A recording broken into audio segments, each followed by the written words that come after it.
Their empire was built on absolute secrecy, but the fall of their dynasty was a public spectacle splashed across the headlines.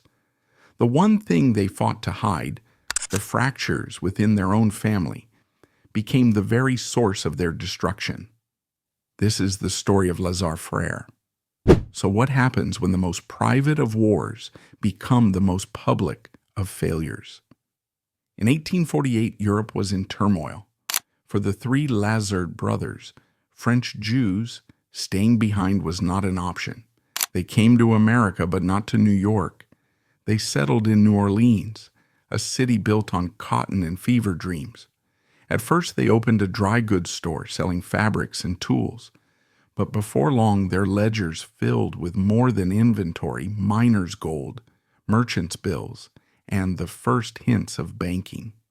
This small business taught them a lesson more valuable than money: how to judge a man. And then, news from California changed everything.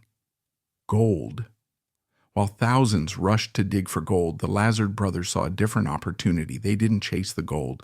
They chased the miners. They became the trusted middlemen, turning gold dust into cash and using their family network in France to send it across the ocean. That was the genius business model that launched the Lazard Empire, built on two simple but impossible to copy foundations: absolute trust between brothers and the family connection. The gold rush was chaos, but that chaos was ending. America was changing. The Gilded Age arrived, an era of industry, of structure, of power. The nation, scarred by civil war, was now being bound together by steel. The Transcontinental Railroad was conquering the wilderness, and at this crossroads stood the Lazard brothers. In the East, industrial titans, men with names like Carnegie, Rockefeller, and Vanderbilt, were forging new empires of steel, oil, and transport on a scale the world had never seen. The entire economic landscape of the nation was shifting, and with it, the center of financial gravity. San Francisco, once the epicenter of a gold-fueled boom, was now a vital but provincial outpost. The undeniable heart of American capital, the place where fortunes were truly made and national destinies were decided, was a crowded, ruthless, and electrifying island on the other side of the country, Manhattan. The next generation of the Lazard family understood this monumental shift with perfect, unsentimental clarity. This generation was increasingly guided by a brilliant and ambitious cousin named Alexandre Weil, who had married into the Lazard clan and possessed a strategic vision that matched the scale of the times. He knew that to simply remain a San Francisco-based house, however successful, was to relegate themselves to the second tier of finance. To fulfill the grand promise of their enterprise, Lazard Frères had to plant its flag firmly on Wall Street. And so by the mid-1870s, they established Lazard Frères and Company in New York, transforming their American outpost into a bridge between Wall Street and Paris. This was no small undertaking. They were stepping into the lion's den. Wall Street in the late 19th century was a brutal competitive arena, dominated by established, deeply entrenched financial powers. Chief among them was the House of Morgan, a financial behemoth ruled by the imperious J.P. Morgan himself. Morgan didn't just participate in the American economy, he often seemed to command it, orchestrating massive industrial mergers known as trusts and acting as the nation's de facto central banker. The New York financial scene was dominated by a distinct culture. It was aggressive, predominantly Protestant, and deeply suspicious of outsiders, particularly a firm with French-Jewish roots that had made its name out on the western frontier. The Lazards knew they couldn't compete with Morgan's raw, overwhelming power. They didn't have the capital base to finance entire industries or the political clout to command the market. So they did what they had always done. They used their unique strengths to carve out their own niche. They would be the clever fox to Morgan's roaring lion. Instead of focusing on brute force lending and underwriting, they leveraged the tools they had perfected since their earliest days in New Orleans: discretion, sophisticated advisory services, and, most importantly, their unparalleled international connections. They became the quiet alternative when a complex international transaction was needed, one that required a deft touch rather than a sledgehammer. You went to Lazard. When a European family wanted to discreetly invest in the booming American market, they sought out Lazard. They were building a reputation not for size, but for intelligence. But here is where the Lazard story diverges dramatically from that of its American rivals and becomes something utterly unique in the history of finance. They didn't simply move their headquarters to New York and become another American investment bank. Instead, they executed a strategy of breathtaking ambition. They built a parallel, co-equal empire across the ocean.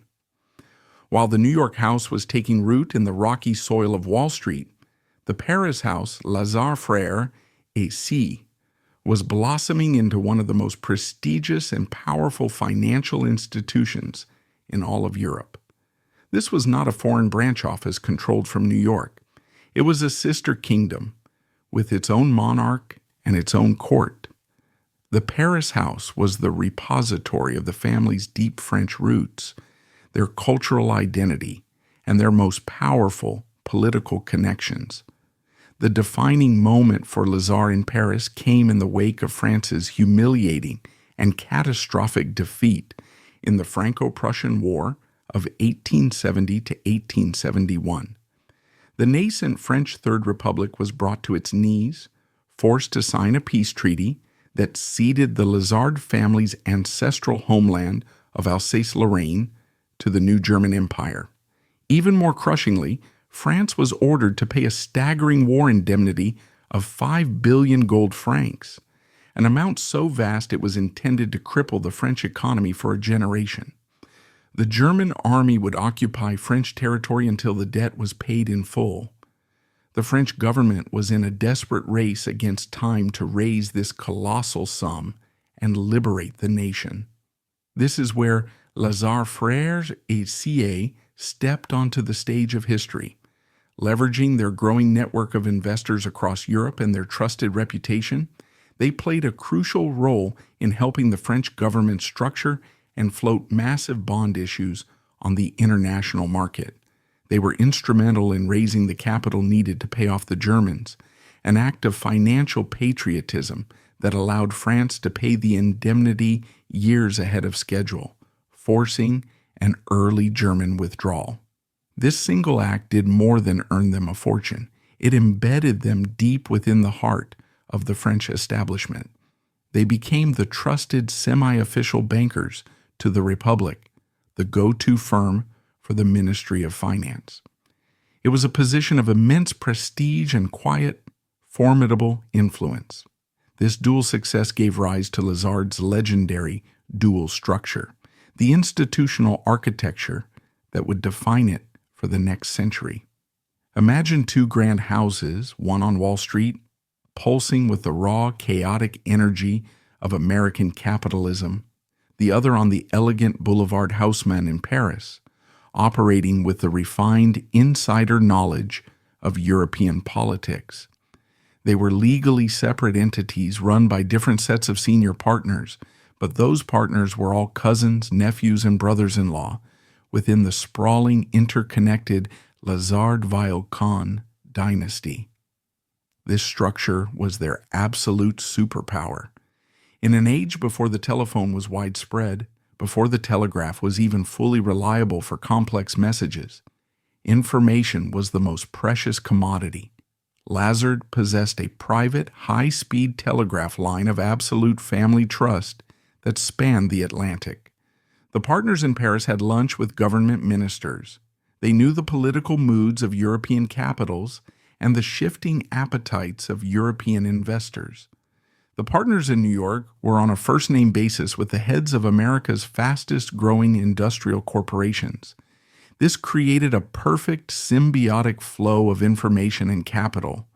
When a burgeoning American railroad needed to finance a massive expansion to lay track across the plains, the New York House could structure the deal. But raising that kind of capital in America alone could be difficult and expensive, so they would telegraph the details to the Paris House, which would then tap into a deep, centuries-old pool of French and European capital, placing the railroad bonds with wealthy investors who were hungry for the higher yields and exciting growth prospects offered by American enterprise. Conversely, when a French industrial firm wanted to build a factory in the United States or acquire an American competitor, Lazard could offer seamless, expert advice from both sides of the transaction. The Paris partners understood the client's home culture and strategic goals, while the New York partners could navigate the treacherous legal, financial, and political landscape of the U.S. market. They were masters of arbitrage, not just of currencies and securities, but of information, culture, and opportunity. They built their empire in the gaps, in the spaces between continents and cultures that other more nationally focused banks couldn't see or simply couldn't bridge. While J.P. Morgan was busy consolidating American industry into massive trusts, Lazard was quietly and meticulously weaving together the financial fabrics of the old world and the new. The family itself was the living, breathing network that held this complex structure together. Leadership passed from the original founding brothers to a new generation, dominated in Paris by the formidable figure of David Weil, a man who would become a legendary art collector, a regent of the Banque de France, and the undisputed patriarch of French finance. The family tree was, for all intents and purposes, the firm's organizational chart. Young men from the French branch of the family would be sent to the New York or London offices for a few years to learn the business, master English, and build personal relationships with their American cousins. Similarly, promising young Americans in the firm might spend time in Paris. Major strategic decisions were often made not in formal boardroom votes, but over long multi-course family dinners in Paris, or during shared summer holidays at country estates in the French countryside. This unique family-centric transatlantic structure created a distinct and powerful corporate culture. Lazard was intensely secretive, cultivating an aura of mystique and exclusivity. Unlike their American counterparts who were becoming public figures, the Lazard partners shunned the spotlight. Their power was in their quiet influence, their ability to operate behind the scenes.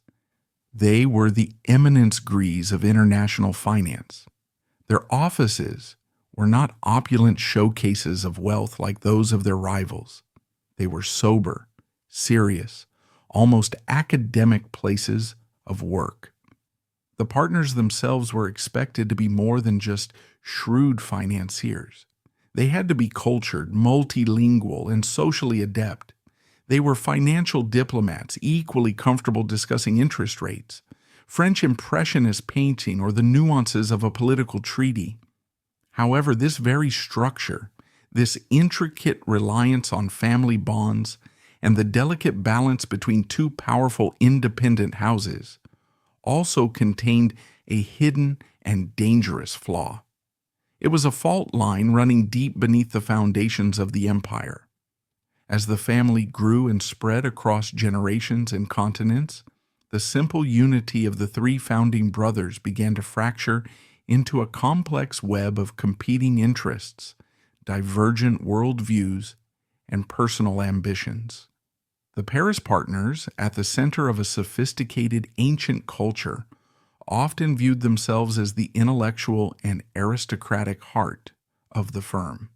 They sometimes looked down on their New York counterparts as being more aggressive, more commercial, perhaps a bit unrefined in their pure pursuit of profit. The New York partners, in turn, operating in the world's most dynamic and competitive economy, often felt they were the primary engine of the firm's growth and profitability. They could grow impatient with what they perceived as the conservatism and provincialism of their Parisian cousins, who they felt didn't fully grasp the scale and speed of American opportunity. These were for now just hairline cracks in a formidable edifice. For the moment, the synergy was undeniable, the dual structure a source of immense and unmatched strength. As the 19th century gave way to the 20th, Lazard was a global powerhouse. They advised governments and private companies across Europe and Latin America, expanding their global influence, and quietly guided the fortunes of some of the world's wealthiest families. They had created a financial institution unlike any other, a transatlantic bridge of capital and information, built not on bricks and mortar, but on the intricate, powerful, and increasingly fragile bonds of blood. The Golden Age was about to begin, but the very complexity of their magnificent creation would eventually prove to be its greatest and most tragic vulnerability. Every great empire, whether of land or of capital, has its golden age. It is that incandescent period where its power, its prestige, and its influence reach an absolute, seemingly unassailable zenith. For Lazare Frères, this era dawned in the ashes of the Second World War and blazed for 3 remarkable decades. But this golden age was not the product of a committee, nor was it the inherited triumph of the founding family's descendants. It was forged, almost single-handedly, in the mind and will of one extraordinary, terrifying, and brilliant individual. A man who was not a Lazard by blood, but who would come to embody the firm's mystique and power more completely than any family member ever had. His name was André Meyer, and his story is the story of Lazard's ascent to the pinnacle of global finance.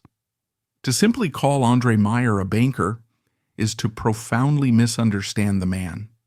It would be like calling Michelangelo a decorator or Machiavelli a political consultant. He was a force of nature, a financial artist of unparalleled genius, and a deeply complex, often tyrannical man who inspired as much fear as he did awe. His story begins not in the established wood-paneled corridors of Parisian finance, but on the frenetic, chaotic floor of the Paris Bourse, the French stock exchange, in the 1920s. He was a young, ferociously ambitious man, possessed of a lightning-fast mind for numbers and an almost supernatural intuition for the subtle, psychological currents that move markets. He didn't just understand balance sheets. He understood fear, greed, and ego, the true drivers of capital. His talent was so prodigious that he quickly caught the eye of the partners at Lazard Frères Essier, and he was brought into the hallowed, secretive fold of the firm. His ascent within the Paris house was meteoric. He became a partner at a young age, his brilliance undeniable. He seemed destined to become one of the great figures of European finance. But his destiny, and the destiny of Lazard itself, was violently reshaped by the darkest chapter of the 20th century. In May of 1940, the unthinkable happened. The Blitzkrieg smashed through the French defenses and the Nazi war machine marched into Paris. For Meyer, who was Jewish, the arrival of the swastika flag over the Arc de Triomphe was a death sentence. He was forced to flee for his life. Imagine the scene: a man who was already a millionaire, a titan of finance, suddenly reduced to a fugitive.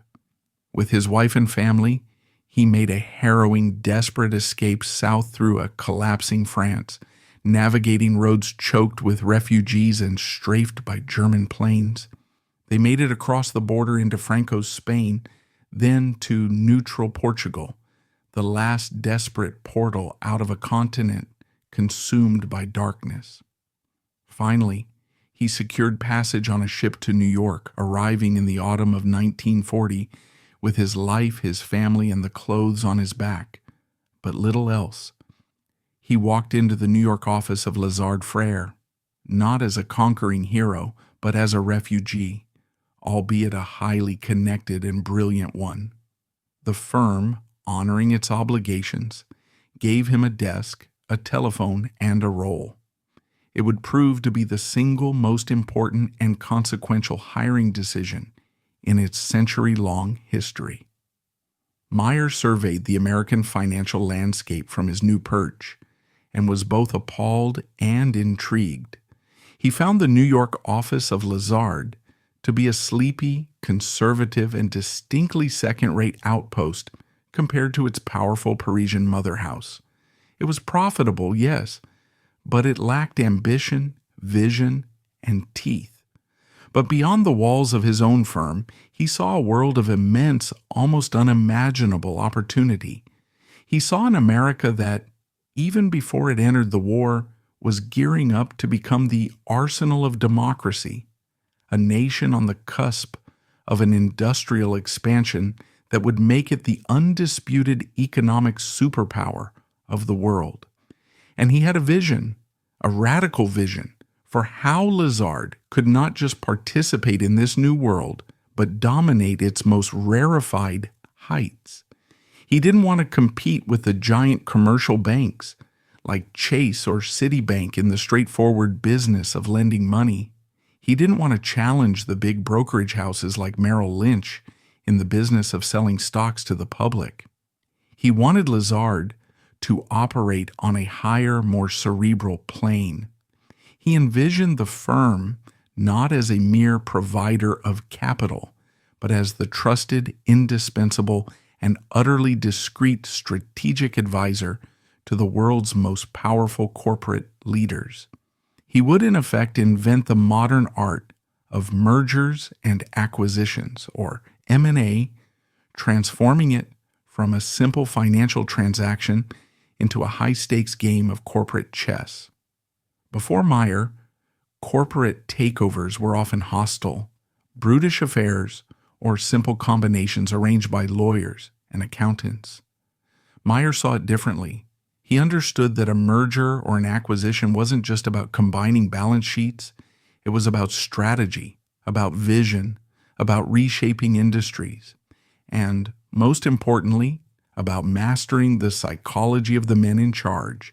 He would become the ultimate corporate conciliere, a combination of strategist, confessor, and executioner for the CEOs of the Fortune 500. His office on the 41st floor of the Rockefeller Center, with its commanding views of the city, became known in the hushed tones of Wall Street simply as the Fortress.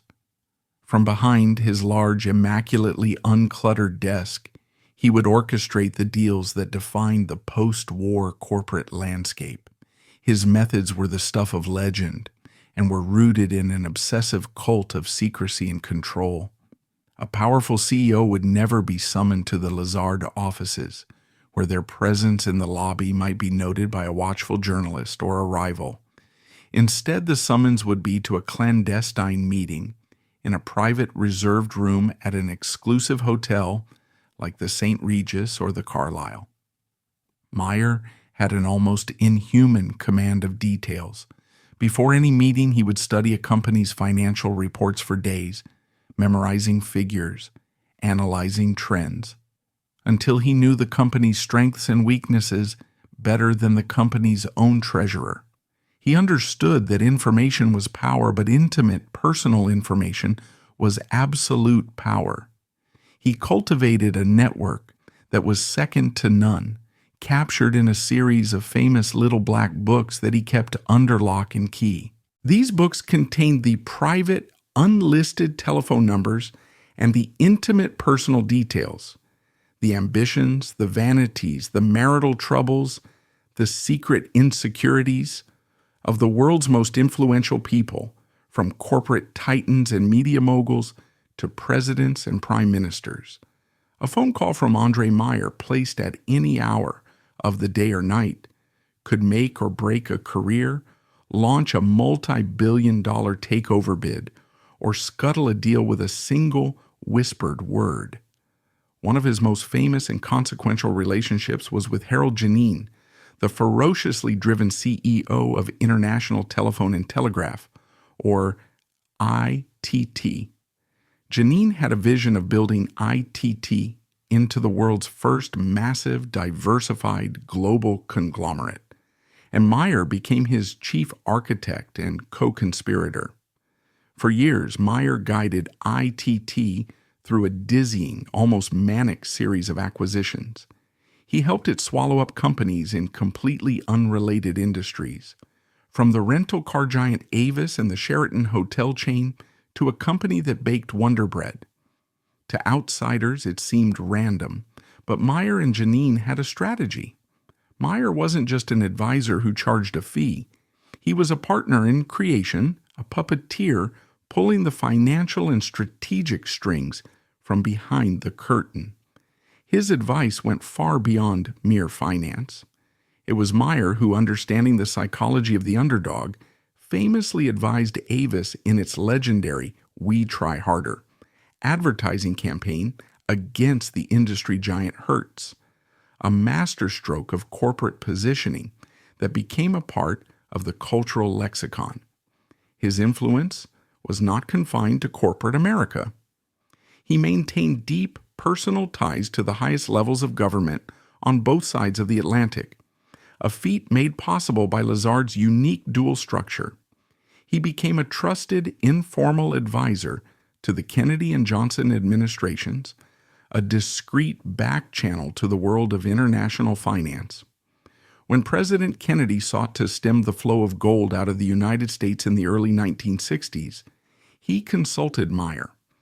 When President Johnson needed to finance the escalating war in Vietnam without causing a full-blown financial crisis, Meyer was one of the men he turned to for counsel. Simultaneously, his connection to the Paris House remained a vital artery of power. When the French government faced recurrent currency crises in the turbulent post-war years, it was often André Meyer they turned to for a discreet, effective solution. He would use Lazard's immense network and financial firepower to quietly intervene in the markets, stabilizing the French franc and reaffirming the firm's unique, quasi-official role as a defender of the French state. He was, as one odd journalist famously dubbed him, the Sun King of Wall Street, reigning over his financial Versailles with absolute and unquestioned authority.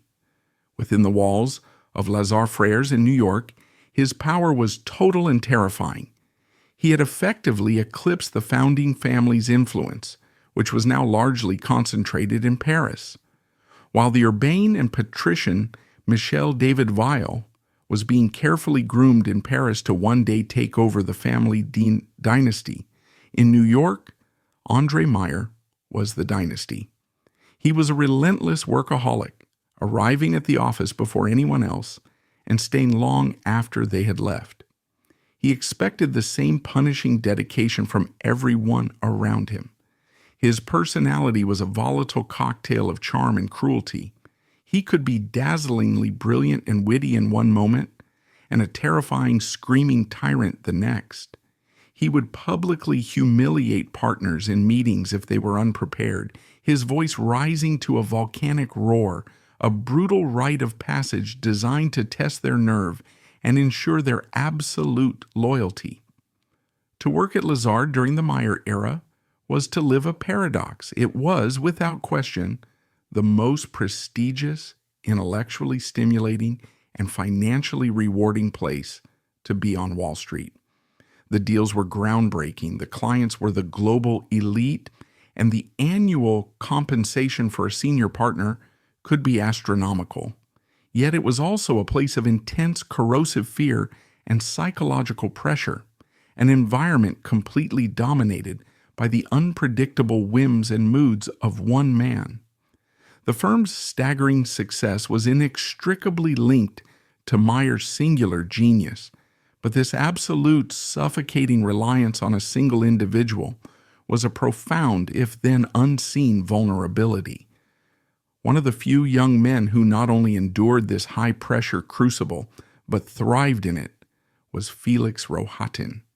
Like Meyer, Rohatyn was a European Jewish refugee who had fled the Nazis as a child, escaping from Austria. He arrived at Lazard as a young trainee, brilliant, hungry, and an outsider.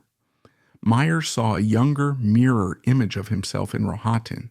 He took him under his wing and made him his chosen protege, his top lieutenant. The apprenticeship was brutal. Meyer would push Rohatyn to his absolute limits, training him in the dark, subtle arts of deal-making, negotiation, and psychological warfare. Working for Meyer was a trial by fire, but it forged Rohatyn into one of the most brilliant and formidable investment bankers of his generation, a man who would later become famous in his own right for saving New York City from bankruptcy in the 1970s. Meyer's personal life was as complex and contradictory as his professional one. He used his immense wealth to become one of the world's greatest art collectors, amassing a museum-quality collection of impressionist and modern art that adorned his Fifth Avenue apartment. But this connoisseur of beauty was also a man haunted by profound inner demons. He was a notorious hypochondriac, terrified of illness and death. And despite being constantly surrounded by the world's most powerful people, he was often a deeply lonely man, racked by insecurities. He once made a poignant and revealing admission to a friend. "You know, what I really want is to be loved." It was a heartbreaking confession from a man who was almost universally feared and respected, but very rarely, if ever, loved. As the 1960s gave way to the turbulent 1970s, Andre Meyer was still the undisputed king, an aging but still fearsome lion. Lazard was at the absolute apex of its power and prestige, a name that was synonymous with the most elite, high-stakes finance. The firm seemed untouchable, a perfect, gleaming machine of profit and influence. But the king was getting old, and the question that no one dared to ask aloud began to hang like a heavy shroud in the firm's quiet corridors. What happens when the sun sets? The very system of absolute centralized control that Meyer had perfected had left no room for a clear or orderly succession. There was no designated heir. The family in Paris, led by Michel David Weil, was patiently waiting, eager to reassert its control over the New York jewel in their crown. And in New York, the brilliant, battle-hardened non-family partners, men like Felix Rohatyn, whom Meyer himself had created, felt they had earned the right to lead. The Golden Age was magnificent, but it had created an unstable and dangerous vacuum at its very heart.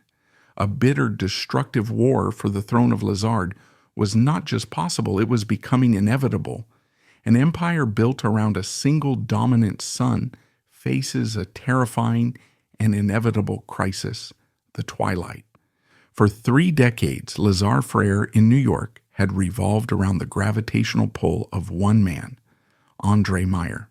He was its strategic genius, its demanding father figure, its absolute monarch.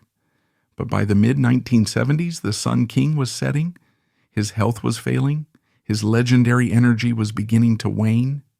He still occupied the throne in his 41st floor fortress, his intellect sharp as ever, but his physical presence was diminishing. And in the shadows of the court he had built, the courtiers, long held in check by his sheer force of will, were beginning to maneuver. The atmosphere within the firm, particularly in its New York house, was thick with a tense, unspoken anticipation. Everyone knew a monumental power vacuum was about to open, and a battle for the soul and control of Lazard was not just possible, it was a certainty. The death of Andre Meyer in 1977 was not a sudden shock, but it was a seismic event nonetheless. It was the moment the dam finally broke, unleashing decades of pent-up ambition, simmering resentments, and fundamentally opposing visions for the future.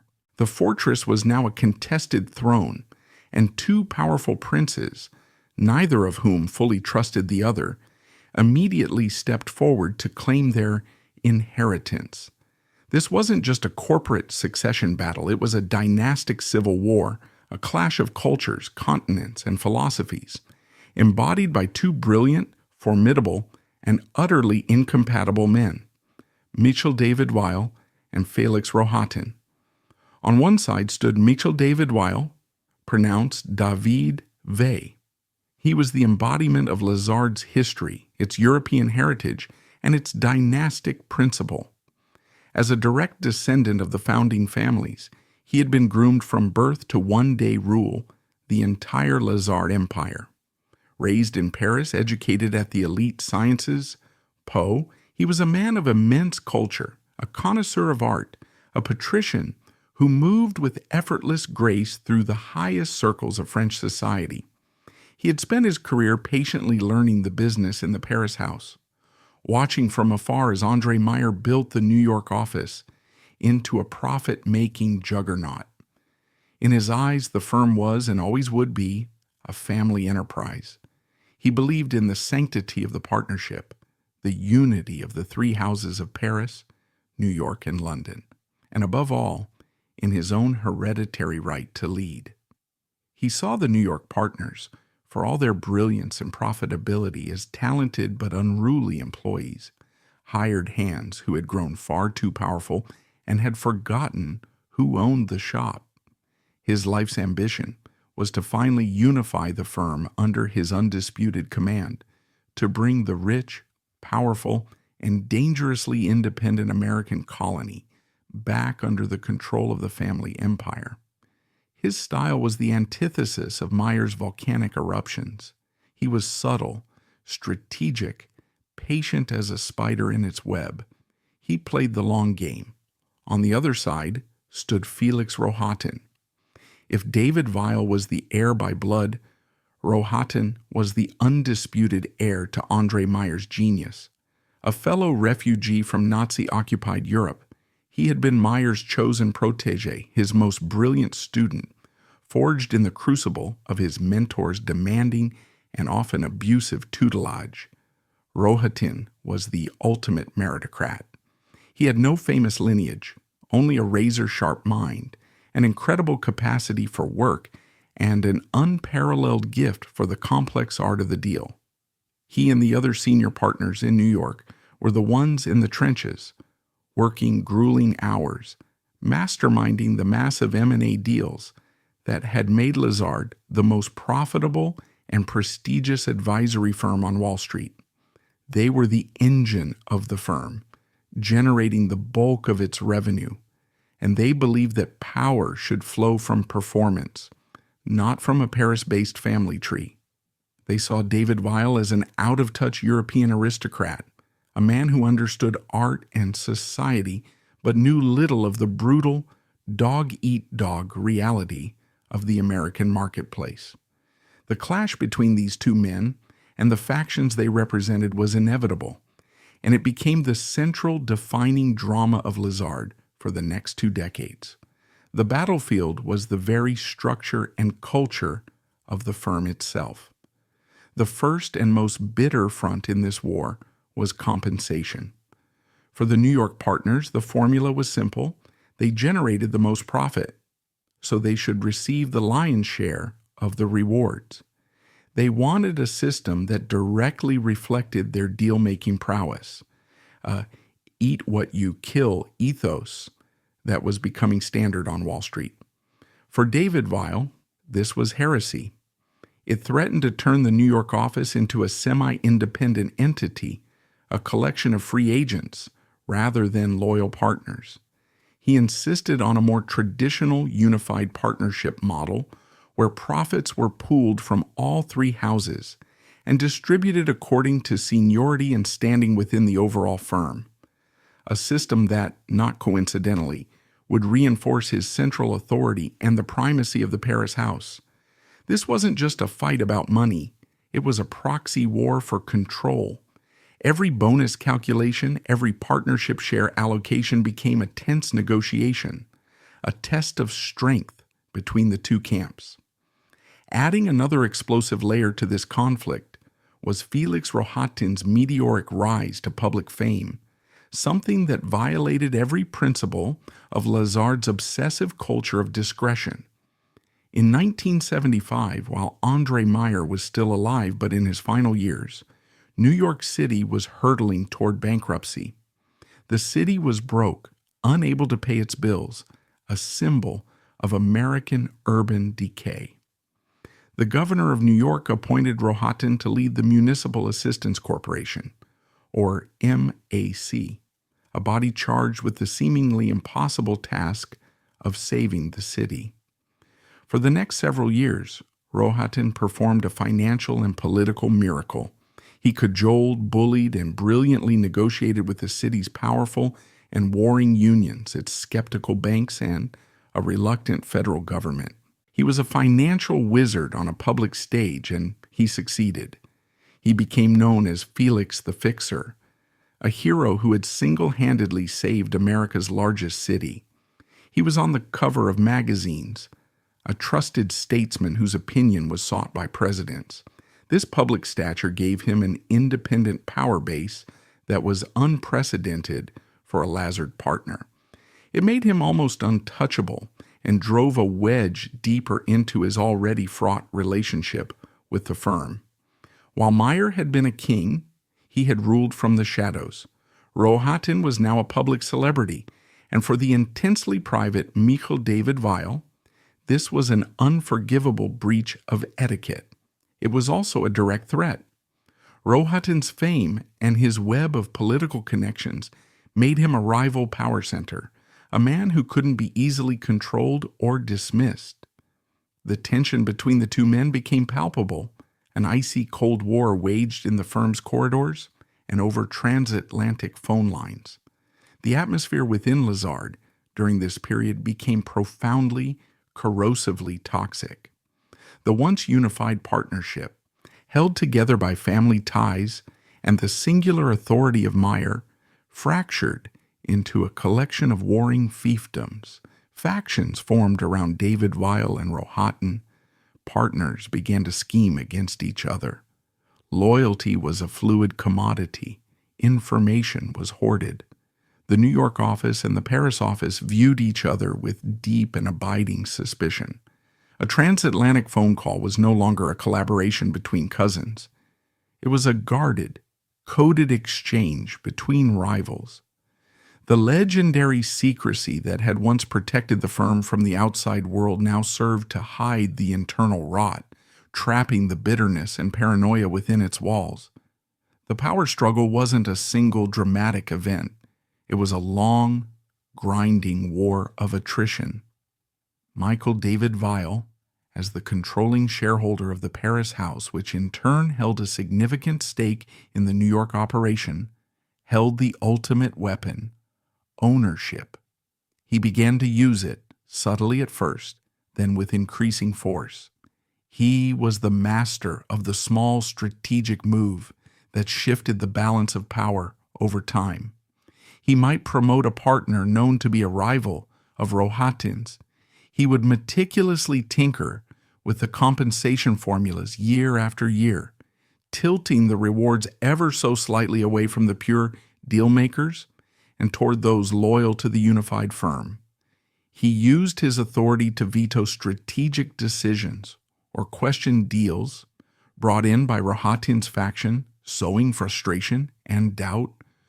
Rohatyn and his allies fought back with the weapons they had, their client relationships and their undeniable ability to generate massive profits.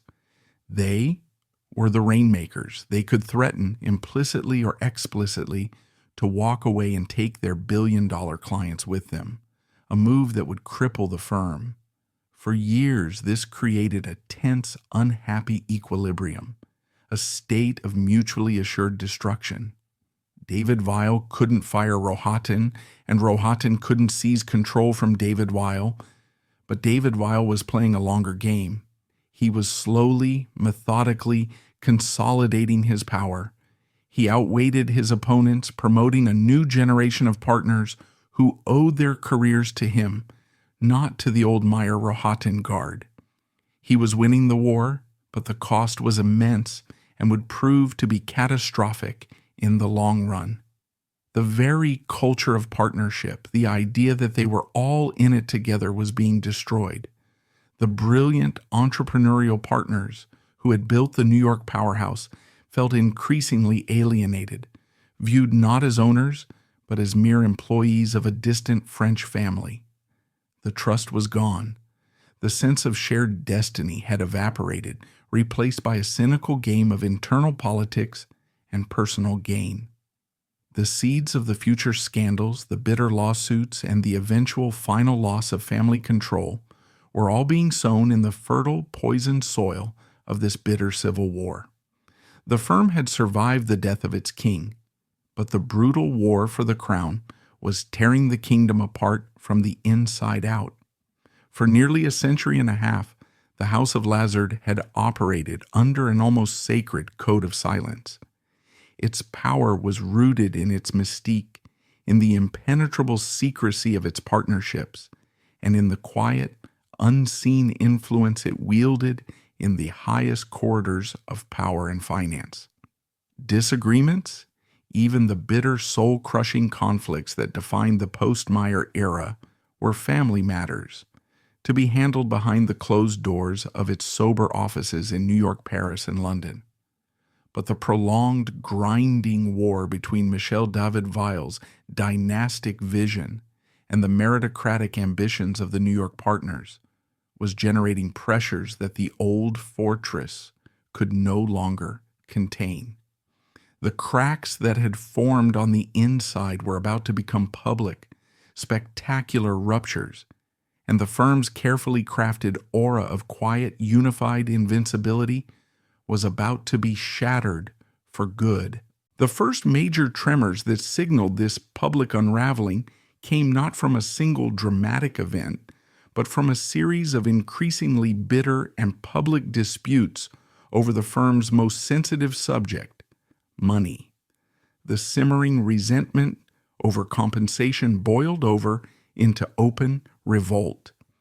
A pivotal figure in this new, more aggressive phase of the internal conflict was a man who seemed genetically engineered to challenge the old order, Bruce Wasserstein. Wasserstein was not a product of the old, genteel Lazard. He was a brilliant, pugnacious, and relentlessly ambitious M&A banker who, along with his partner, Joseph Perella, had built a dominant M&A franchise at the investment bank, First Boston. He was a star of the 1980s takeover boom, a master of the hostile bid and the corporate raid, a world away from the subtle, relationship-driven style of the old Lazard. In 1988, in a stunning coup, Lazard's New York office hired Wasserstein and his team away from First Boston. It was a massive gamble. On the one hand, it brought in a new generation of rainmakers who could inject fresh energy and enormous profits into the firm. On the other hand, it was like introducing a pack of wolves into a carefully curated gentleman's club. Wasserstein was everything the old Lazard was not. He was loud, he was aggressive, and he had absolutely no reverence for the firm's history or its transatlantic traditions. He was a transactional banker, pure and simple, and he believed in a simple creed: you eat what you kill. He and his team began generating colossal fees, and they demanded to be compensated accordingly, with no deference to their colleagues in Paris or London, who, in their view, were contributing far less to the bottom line. This put him on an immediate and explosive collision course with Michel David-Weil. The battle for the soul of Lazard now had a new, far more volatile frontline commander in New York. The internal conflicts now escalated from a Cold War into a series of hot, open skirmishes. Disputes over partnership shares and bonus pools became legendary for their bitterness. Meetings of the senior partners, once discreet and collegial affairs, reportedly devolved into screaming matches. The disputes were no longer just about money. They were a fundamental clash of civilizations.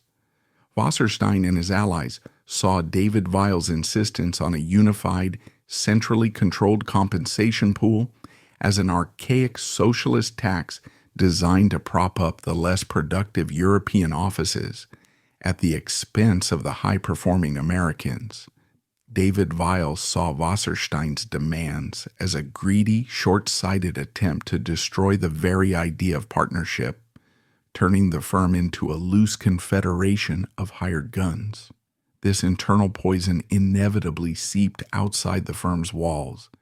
Dissatisfied partners, feeling cheated or marginalized, began to leak stories to the financial press. For the first time, publications like the Wall Street Journal and the New York Times were filled with detailed, embarrassing accounts of the infighting at the legendary Lazare Frères.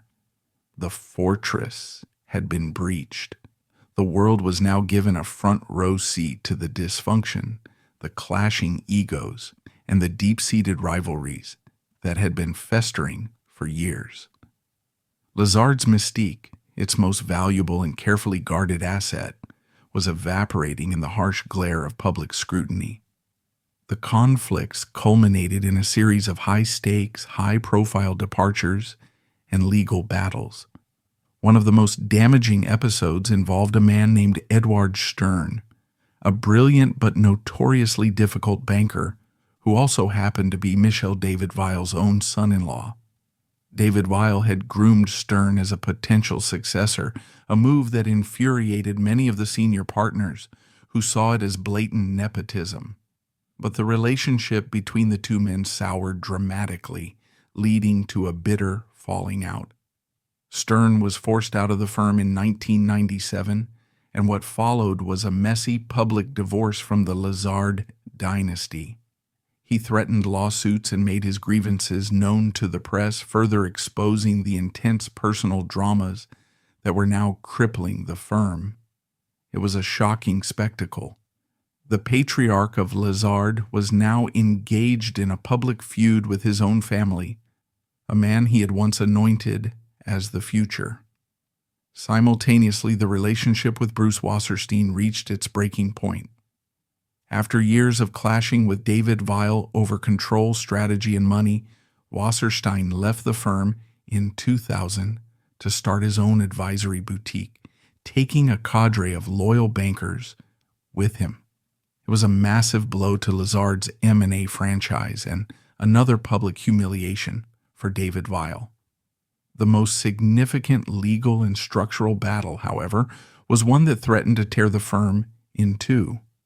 A powerful faction within the partnership, weary of the constant infighting and feeling that David Weil's leadership was destroying the firm's value, began to agitate for a radical solution, a sale or a public offering. The idea was to break the deadlock and unlock the immense wealth that was tied up in the private partnership structure.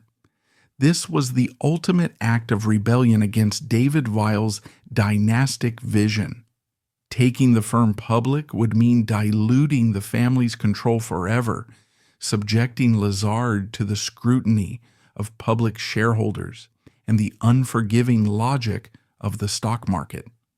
This proposal triggered a vicious internal war. David Weil, seeing his family's legacy on the verge of being dismantled, fought back with all the power and cunning he could muster. He saw the move as nothing less than a palace coup. The firm was paralyzed by this internal strife. Partners were forced to choose sides. Lawyers were hired. Threatening letters were exchanged. The business of advising clients, the very purpose of the firm, became secondary to the all-consuming internal power struggle. The firm that Andre Meyer had ruled with an iron fist, the transatlantic empire built on the trust of three brothers, was now a house at war with itself. Its secrets were laid bare for all to see. Its partners were suing each other. Its culture of loyalty had been replaced by one of open rebellion. Mikhail David Weil, the patient strategist who had successfully outmaneuvered Felix Rohatyn and consolidated his own power, now found himself besieged from all sides. He had won the war for the throne, but his kingdom was in ruins. The stage was set for a final dramatic act, a desperate gamble that would either save the firm or extinguish the Lazard family's control over their empire once and for all. By the dawn of the new millennium, the House of Lazard was no longer a fortress. It was a ruin. The prolonged, bitter civil war had left the once great firm hollowed out and teetering on the brink of irrelevance. Its reputation, once its most prized asset, was in tatters, shredded by years of public infighting and embarrassing media leaks. It was bleeding talent, as brilliant but exhausted partners fled the toxic, politically charged atmosphere for more stable and lucrative rivals. The firm was paralyzed, caught in a seemingly unbreakable deadlock between a powerful faction of partners demanding a public offering and the patriarch, Mikhail David Weil, who desperately clung to the last vestiges of his family's dynastic control. He had won the throne from Felix Rohatyn, but he now presided over a shattered and mutinous kingdom. He was a king besieged in his own castle, running out of options, running out of time. For David Weil, it must have been a moment of agonizing reappraisal. His entire life had been dedicated to preserving his family's legacy, to maintaining the unique, private, and powerful culture of Lazard. Yet his very struggle to maintain control had brought the firm to its knees. The rebellion was real and growing. The partners agitating for an IPO were not just a fringe group. They represented a critical mass of the firm's rainmakers.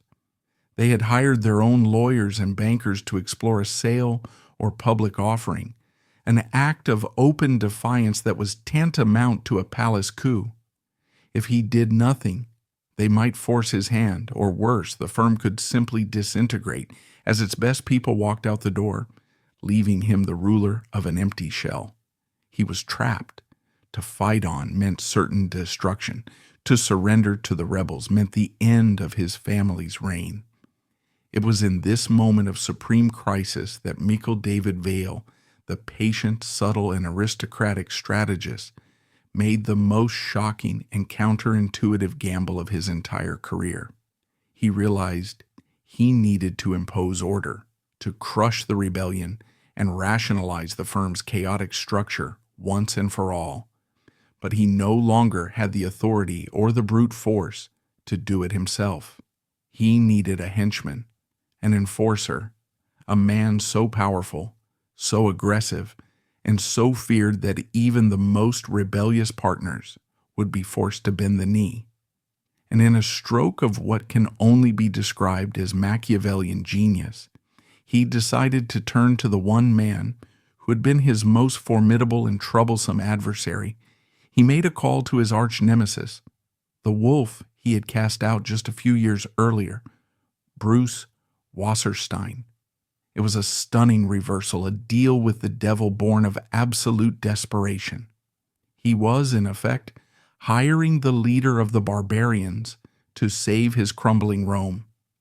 Wasserstein, since leaving Lazard, had built his own successful advisory firm and had further solidified his reputation as one of Wall Street's most brilliant and ruthless dealmakers. David Weil's proposition was simple and staggering. Come back to Lazard, not as a partner, but as its undisputed leader. Fix it, and prepare it for the one thing David Weil had fought against his entire life, an initial public offering. Why would he do this? The answer lies in a cold, hard calculation. David Weil recognized that he had lost the war for control. The only thing left to save was his family's immense capital, their multi-billion-dollar stake in the firm. An orderly, successful IPO, managed by the best in the business, would allow the family to finally cash out a portion of their vast, illiquid wealth at a high valuation. A chaotic collapse or a forced sale would yield far less. He was sacrificing his power to preserve his fortune. He was also perhaps seeking a form of elegant revenge. The partners who had rebelled against him, demanding a greater share of the pie and more autonomy, were about to be handed over to a new master who would give them neither. They had wanted a new boss. They were about to get a dictator. Wasserstein, for his part, saw an opportunity of a lifetime. It wasn't just a job, it was a conquest. The firm that had once frustrated him with its archaic structure was now being handed to him on a silver platter. He could finally reshape it in his own image, without the interference of Parisian cousins or the drag of old traditions. He agreed to return, but his terms were absolute. He would be the head of the firm, the chairman and CEO, with near total operational control. Michel David Weil, the descendant of the founders, the man who had ruled for a quarter century, would have to step aside and accept the role of a non-executive chairman. It was the ultimate formal abdication of the Lazard-Weil dynasty.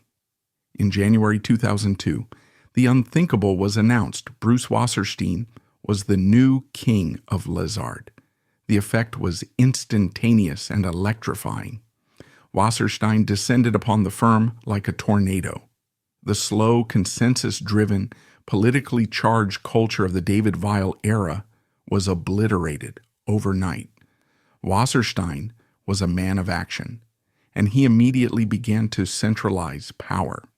He dismantled the traditional semi-independent structures of the New York, Paris, and London houses. The very dual structure that had once been the firm's greatest strength, but had become the source of its debilitating rivalries. He created a single, unified executive committee, which he chaired and controlled. The old fiefdoms were broken. The power of the Paris house, which had been the firm's center of gravity for a century, was decisively and permanently shattered. There was now only one Lazard, and it was run from New York by Bruce Wasserstein. His primary overarching goal was singular and clear: to prepare the firm for a massive, successful IPO. To do that, he had to rationalize the business, cut costs, and most importantly, bring the partnership to heel. He had to solve the compensation problem that had poisoned the firm for decades. He did so with brutal efficiency. He made it clear that the era of partners negotiating their own special deals was over. Compensation would be tied to performance, but it would be determined by him and his executive committee. This new regime was a profound shock to the system, and it was not met with universal acclaim. While many of the New York partners, who had long agitated for change, were thrilled, there was deep and bitter resistance from other quarters, particularly from the entrenched powerful partners in Paris. These were men who had thrived under the old system. They were immensely wealthy, culturally powerful, and accustomed to a degree of autonomy that Wasserstein had no intention of honoring. They saw him as an American barbarian, a corporate raider who was destroying the collegial European soul of their beloved institution for the sake of a crass Wall Street payday. What followed was the final brutal housecleaning of Lazard. Wasserstein knew that he could not take the firm public while a powerful faction of its senior partners was actively working to sabotage the plan. He confronted the dissenters, especially the powerful Paris-based partners, with a stark choice: get on board with the IPO or get out. To facilitate this, the firm began a process of buying out the partnership stakes of those who opposed the plan or who were deemed not essential to its future.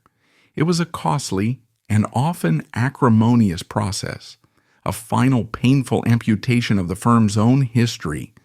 Billions of dollars were paid out to the retiring old guard, effectively breaking up the private ownership structure that had defined Lazard since 1848. By early 2005, the path was clear. The internal opposition had been crushed, bought out, or silenced. The firm was leaner, more centralized, and more ruthlessly focused on profitability than ever before. The stage was set for the final act. On May 5, 2005, Lazard landed made its debut on the New York Stock Exchange under the ticker symbol LAZ. For the financial world, it was a major event. But for those who knew the history, it was a moment of profound, almost tragic symbolism. The initial public offering was the culmination of everything the founding family had fought against for generations. It represented the final, irrevocable surrender of privacy, the end of the partnership culture, and the absolute dilution of the family's ownership and control. The Lazard dynasty as a governing force was officially over. Power no longer resided with the descendants of Alexandre, Élie, and Simon Lazard. It now resided with a public board of directors, institutional shareholders, and the relentless impersonal judgment of the stock market. The irony was immense and inescapable. Michael David Weil, the patriarch who had dedicated his life to preserving his family's control, had been forced to hire his greatest enemy to execute the very strategy that would end that control forever. It was a desperate, paradoxical gambit to salvage the family's immense wealth from the wreckage of the firm his own internal wars had helped to create. The IPO saved Lazard as a business entity, allowing it to recapitalize and move forward into the 21st century. But it extinguished the flame that had burned at its heart for 157 years. The empire built by three immigrant brothers, the transatlantic powerhouse ruled by Andre Meyer, the dynastic prize fought over by Michel David Weil, had finally definitively passed into history. On May 5, 2005, when the opening bell rang at the New York Stock Exchange, it was more than just the birth of a new publicly traded company. It was the sound of a death rattle for a dynasty. As shares of Lazard Limited began trading under the ticker symbol LAZ, the moment marked the formal, irreversible end of one of the most remarkable and tumultuous family sagas in the history of modern finance. The fortress, which had been breached and ravaged by decades of internal war, had not been rebuilt. It had been sold off, piece by piece, to the public. The ghosts of the founding brothers, of Andre Meyer, of the feuding cousins, were finally officially exorcised from the machine. The firm of Lazard would survive, but the family of Lazard as a reigning power was now history. What followed the IPO was the logical, if somewhat prosaic, final act of this transformation. Lazard became, for all intents and purposes, a modern global corporation. Bruce Wasserstein, the unlikely savior and conquering hero, continued his reign with characteristic energy and ambition, using the firm's newly acquired public stock as a currency to attract talent and expand its global reach. Yet, in a final tragic twist, Wasserstein himself would not live to see the full fruits of his conquest. In 2009, just 4 years after the IPO, he died suddenly and unexpectedly, leaving behind a power vacuum of his own. But this time, what happened was not a dynastic war. There were no transatlantic feuds, no battles between blood heirs and chosen protégés. Instead, there was a quiet, professional, and orderly corporate succession. The board of directors appointed Kenneth M. Jacobs, a veteran Lazard banker and a Wasserstein loyalist, as the new chairman and CEO. The transition was smooth, the business continued, and in that very smoothness, in that professional lack of drama, the finality of the change was made clear. Lazard was no longer a family. It was a business. So, what killed the Lazard dynasty? The tragic irony is it was the very thing that built it. Family trust, their secret weapon, turned into poison. Boardrooms became battlefields. cousins became enemies. They won the war for money, but they lost the war against their own blood. Today, the Lazard name remains a tower of success built on the ashes of a shattered family.